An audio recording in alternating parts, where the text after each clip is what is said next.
শত্রু দমনের নকশা।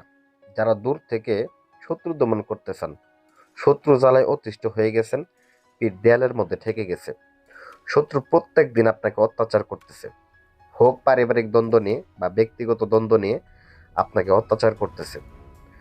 অনেকে দেখা গেছে অতিষ্ঠ হয়ে গেছেন, আর কুলাইতে পারতেছে না, অনেক কবিরাজের পেছনে টাকা পয়সা খরচ করছেন কিন্তু এখনো পর্যন্ত কোনো কিছুই করতে পারেন নাই।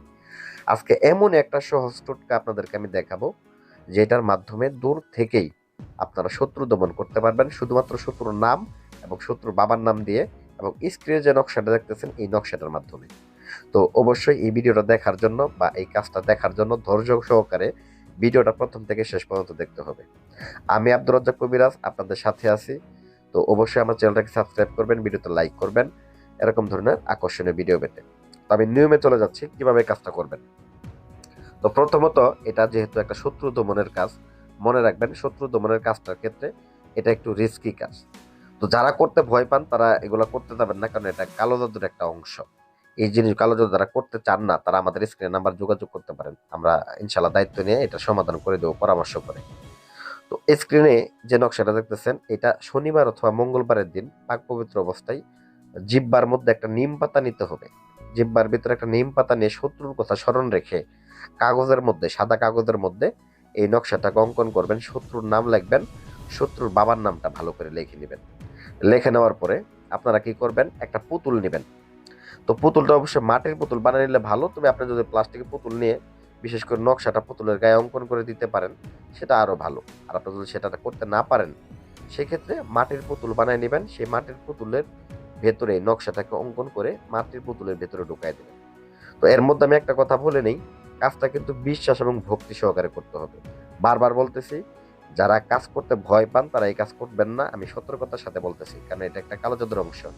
যারা পারবেন না, স্ক্রিনে নাম্বার দেওয়া আছে 01828400793, এই নাম্বারে পরামর্শের জন্য যোগাযোগ করতে পারেন। তো যাই হোক, স্ক্রিনের যে নকশাটা এটা কিন্তু কালো জাদুর অংশ, আমি আবারও বললাম। তো এটার ক্ষেত্রে প্রথমত আপনার নকশাটা যখন অঙ্কন করবেন, পুতুলের মধ্যে যখন ভরবেন, নিম পাতা কিন্তু মুখের ভিতরে রেখেই দিতে হবে আপনাকে। তো তারপর আপনাকে এটা কি করতে হবে, একটা কবর বানাইতে হবে। কবর বানায় এই কবরের ভিতরে পুতুলটাকে রাইখে যেভাবে একটা মানুষকে দাফন করা হয়, সেম একই রকম ভাবে এই পুতুলটাকে আপনি দাফন করবেন, যতটুকু পারেন আপনি দাফন করবেন। দাফন করে এটাকে ওই জায়গায় রেখে দেবেন। যদি পারেন শত্রুর একটা ছবি এই পুতুলের ভিতরে দিতে, তবে সেক্ষেত্রে আরো বেশি জিনিসটা কার্যকারিতা দেবে। তো একটা কথা বল, অযথা ও কারণে বিনা কারণে কোনো ব্যক্তিকে ক্ষতি করার জন্য এটা ব্যবহার করবেন না, কারণ এটা কালো জাদুর একটা অংশ। আমি বারবার বলতেছি, যদি আপনার একান্ত প্রয়োজন হয়ে থাকে বা আপনি বিপদগ্রস্ত হয়ে থাকেন, পিঠ আপনার দেয়ালে থেকে থাকে, আপনার আর কোনো রাস্তা নেই, সেই ক্ষেত্রে এটা ব্যবহার করতে পারেন আমার অনুমতি সাপেক্ষে। আর যদি আপনি বিনা কারণে কারোর উপর এটাকে প্রয়োগ করবেন না বা ব্যবহার করবেন না বা পরীক্ষা করতে যাবেন না, এতে করে হিতে বিপরীত হইতে পারে। যাই হোক, পরিশেষে পুতুলটাকে দাফন করে এসে ওইখানে আর পিছে ফিরে তাকাবেন না, যেখানে দাফন করে শত্রু আঙ্গিনে দাফন করতে পারেন অথবা কবরস্থানে গিয়ে এটাকে দাফন করে চলে আসবেন। এতটুকুই কাজ। আপনি অপেক্ষা করবেন 24 ঘন্টা। 24 ঘন্টার ভিতরে দেখবেন তো ওই ব্যক্তি পৃথিবীর যে প্রান্তেই থাকুক আস্তে আস্তে আস্তে আস্তে দমন হয়ে যাবে।